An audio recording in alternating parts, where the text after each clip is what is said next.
-23.9% हो गई है।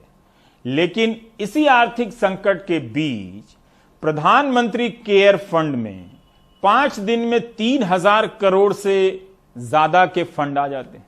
यह चमत्कार आखिर हो कैसे रहा है? लोगों के पास नौकरियां नहीं हैं, लोगों के पास पूंजी नहीं है, लेकिन पीएम केयर फंड में पैसे पहुंच रहे हैं। क्या पीएम केयर फंड एक अलग से वित्त मंत्रालय हो जाएगा? सोचते रहिएगा, लेकिन अर्थव्यवस्था की हालत बेहद खराब है। ये रिपोर्ट जरूर देखिए। कोरोना संकट से निपटने को बनाए गए पीएम केयर्स फंड में पहले 5 दिन में ही 3,076 करोड़ रुपए से ज्यादा दान किए गए। इस साल 27 मार्च को यह फंड स्थापित किया गया और 31 मार्च तक ही इसमें इतनी बड़ी धनराशि दान के रूप में आ गई। सरकार की ओर से जारी फंड के ऑडिट स्टेटमेंट में यह बात कही गई है। 3,076.62 करोड़ रुपए में से 3,075 करोड़ 85 लाख रुपए देश के ही लोगों ने स्वैच्छिक दान किए और सिर्फ 39,67,000 ही विदेशी दानदाताओं ने दिए। बयान के मुताबिक पीएम केयर्स फंड जो शुरू में 2.25 लाख रुपए की पूंजी से शुरू हुआ, उसे 31 मार्च तक 35 लाख रुपए का ब्याज भी मिला। लेकिन खास बात यह है कि पीएम केयर्स फंड की वेबसाइट पर अपलोड हुए इस बयान में देशी और विदेशी दानदाताओं की पहचान नहीं बताई गई है। पूर्व वित्त मंत्री पी चिदंबरम ने एक के बाद एक ट्वीट्स में पूछा कि इन दयालु दाताओं के नाम प्रकट नहीं किए जाएंगे, क्यों? प्रत्येक अन्य एनजीओ या ट्रस्ट एक सीमा से अधिक राशि दान करने वाले दानकर्ताओं के नाम प्रकट करने के लिए बाध्य है। इस दायित्व से पीएम केयर्स फंड को छूट क्यों है?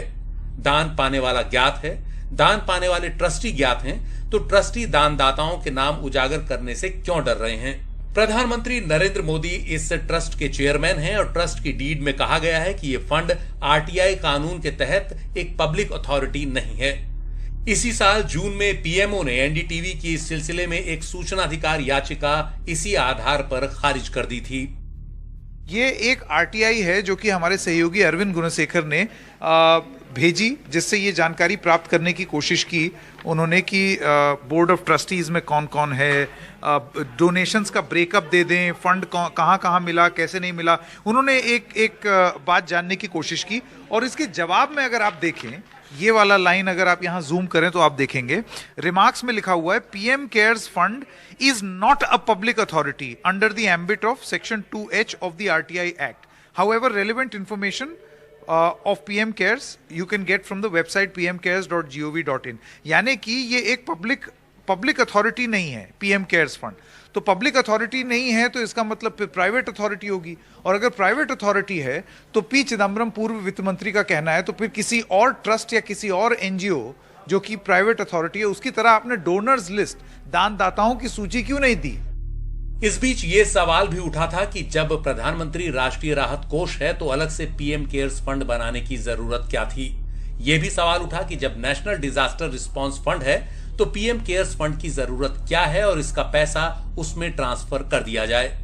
लेकिन पिछले ही महीने सुप्रीम कोर्ट ने इस मामले में आदेश देते हुए स्पष्ट कर दिया था कि कोरोना संकट के लिए बने पीएम केयर्स फंड का पैसा नेशनल डिजास्टर रिस्पांस फंड में ट्रांसफर करने की जरूरत नहीं है। कोर्ट के मुताबिक पीएम केयर्स फंड एक चैरिटेबल ट्रस्ट है। सरकार अगर चाहे तो पैसा ट्रांसफर कर सकती है, लेकिन इसके लिए बाध्य नहीं है।